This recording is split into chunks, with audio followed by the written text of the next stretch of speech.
आपण गव्हाच्या पिठाचे धिरडे बनवत आहोत. काही लोक याला घावणेही म्हणतात.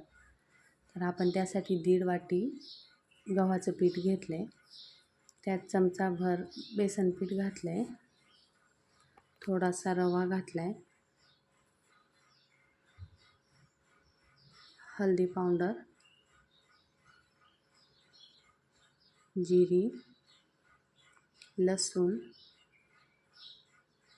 आणि ओवा घेतलाय, थोडासा क्रश करून हातावर तो घातलाय, मीठ घातले.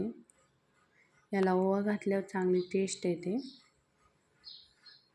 त्यानंतर एक कांदा चिरून घेतला होता तो घातलाय, एक टोमॅटो घातलाय, थोडीशी कोथिंबीर घातली आहे.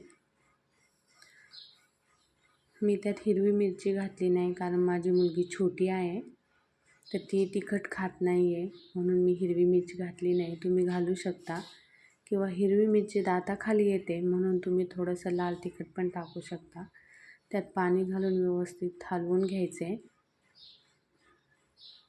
तुम्ही हे धिरडे लहान मुलांना टिफिनवर देऊ शकता, किंवा मग नाश्त्यालाही बनवू शकता. त्यानंतर थोड्या वेळ झाकून ठेवायचे.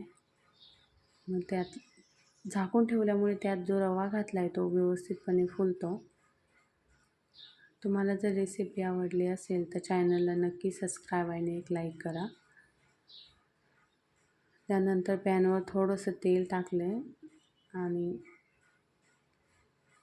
बॅटर पसरवून घेतले.